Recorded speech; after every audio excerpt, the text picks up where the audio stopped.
तो न्यूज 24 पर आप सुन रहे थे वित्त मंत्री निर्मला सीतारमण का बजट भाषण। और जैसा उन्होंने पहले ही बता दिया था वित्त मंत्री ने कि इस बार के अंतरिम बजट में कोई बड़ी घोषणा नहीं की जाएगी, बिल्कुल वैसा ही हुआ है। ना तो इनकम टैक्स स्लैब्स में कोई बदलाव हुआ है, यानी आपको पहले जितना टैक्स देना होता था उतना ही देना पड़ेगा, कोई रियायत नहीं है, कोई टैक्स बढ़ाया नहीं गया है। सरकार का 5 साल का लेखा जोखा अपने काम का वित्त मंत्री ने अपने इस बजट भाषण में संसद में रखा है।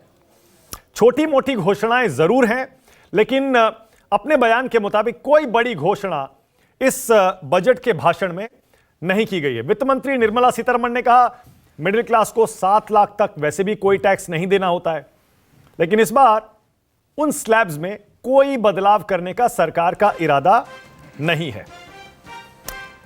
जाहिर है कि अब जब कोई बड़ी घोषणा नहीं है, अब चुनाव से पहले इस बजट में कोई बड़ी घोषणा न करके सरकार ने क्या इरादा जताया है, या फिर ये जो फाइन प्रिंट आएगा इस बजट का उसमें कुछ बड़ी बातें हो सकती हैं क्या।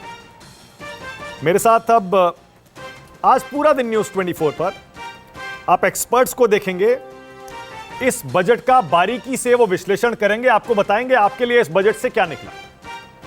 सारी बड़ी बातें आपकी स्क्रीन पर हम दिखाते रहेंगे। मेरे साथ अब स्टूडियो में हिमांशु आ गए हैं, चार्टर्ड अकाउंटेंट हैं, और विपिन जैन भी हैं, चार्टर्ड अकाउंटेंट हैं, और सिर्फ टैक्स ही नहीं पूरी इकोनॉमी को अच्छे से समझते हैं। पहले हिमांशु, आपके हिसाब से बड़ी बातें क्या है बजट की? मानक, अगर हम देखें इस बजट में ना, तो सबसे इंपॉर्टेंट क्या था कि एक तो इंफ्रा पे बहुत फोकस्ड है। टैक्स की पहले बात करें, टैक्स में भी थोड़े से डॉक्यूमेंट अभी आ जाएंगे तो थोड़ी देर में और उस पर हम डिटेल बात करेंगे। लेकिन मेजर जो अनाउंसमेंट था, उन्होंने ये कहा कि जो 1962 से कुछ लिटिगेशंस चल रहे हैं अप टू 25,000 रुपीज़ तक। अप टू 25,000 का मतलब यह है उसमें 10,000 की भी एक कैटेगरी है, 25,000 की कैटेगरी है। उसका मतलब यह है कि जो इंड यूजर है, जो इंडिविजुअल्स हैं, जैसे आप हैं, हम हैं, जो ITRs फाइल कर रहे हैं, उनके लिए एक बहुत बड़ी आप कह सकते हैं कि राहत का है कि अगर कोई लिटिगेशन आपका चल रहा है जो कि 25,000 और 10,000 के नीचे है, वो ईयर वाइज है। 2009-10 तक 25,000 है और उसके बाद के लिए 10,000 जो उन्होंने भी अनाउंस किया। बट और क्लियरिटी तब आएगी जब मुझे एक बार डॉक्यूमेंट, तो उसे सुलझा लिया जाएगा, उसमें कोई टैक्स नहीं होगा, आपको माफ कर दिया गया, समझिए कि खत्म हो गया। एक जो सबसे बड़ा अनाउंसमेंट है जो मुझे लग रहा है कि जो आज के लिए बहुत इंपॉर्टेंट है, जो ऑनरेबल हमारी मिनिस्टर है, उन्होंने कहा कि डीप टेक में एक बहुत इंपॉर्टेंट आइटम है डीप टेक, ये इसको आप AI कह सकते हैं। उसमें जो अनाउंसमेंट है, मुझे लगता है कि आज तक के हिस्ट्री का सबसे इंपॉर्टेंट अनाउंसमेंट उन्होंने किया, जो मुझे लगता है पर्सनली 1 लाख करोड़ का अलॉटमेंट दिया गया है मानक, और उसमें यह क्लॉज दिया गया है 50 साल तक कोई इंटरेस्ट नहीं।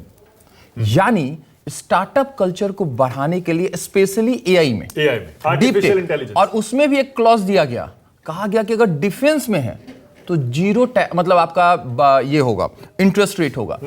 अगर आप इजराइल की सिस्टम को देखेंगे, इकोसिस्टम को, तो वहां भी इस तरह के मॉडल्स होते हैं जहां के स्टार्टअप को ये प्रमोट किया जाता है कि वो डिफेंस में ज्यादा काम करें। इंडिया भी उस तरह के दौर में जा रहा है, और 1 लाख करोड़ एक बहुत ही बड़ा अमाउंट है, उसमें भी 50 साल, और स्पेशली R&D, जो कि इंडिया में माना कभी R&D से हम बहुत दूर हैं। हमारे यहाँ R&D का कोई काम नहीं है। क्यों? क्योंकि एक बहुत बड़ा पैसा लगता है R&D में। तो मुझे लगता है कि इससे स्टार्टअप कल्चर को तो बहुत बूस्ट मिलेगा। दुनिया में जो AI के कल्चर को बहुत तेजी से प्रमोट किया जा रहा है, जो अभी ऑनरेबल प्राइम मिनिस्टर ने कुछ दिन पहले कहा था कि हमें AI में भी बहुत काम करना चाहिए। तो मुझे लगता है कि उसी विजन को देखते हुए कि जो अनाउंसमेंट हुआ है ये बहुत ही इंपॉर्टेंट है। साथ के साथ उन्होंने कहा कि स्टार्टअप के जो टैक्स बेनिफिट्स थे, मैं अगेन कह रहा हूं मुझे और डॉक्यूमेंट आएगा तो मैं और क्लियरिटी उस पर दे पाऊंगा, उसके भी टेन्योर को बढ़ाया गया है। अगर आप देखें तो पूरा जो गवर्नमेंट का इकोसिस्टम काम कर रहा है कि किस तरह से स्टार्टअप कल्चर को बढ़ाया जाए और भी यूनिकॉर्न बने इंडिया में और जॉब क्रिएशन हो। साथ के साथ गवर्नमेंट उसमें टैक्सेशन और फंडिंग दोनों चीजों को प्रमोट करने की कोशिश कर रही है। ओके, और कुछ एक और घोषणाएं हैं। ये जाहिर है कि ये तो स्टार्टअप्स के लिए, बिजनेस के लिए और मिडिल क्लास के लिए ये सारी घोषणाएं हैं जो अभी हिमांशु बता रहे थे, लेकिन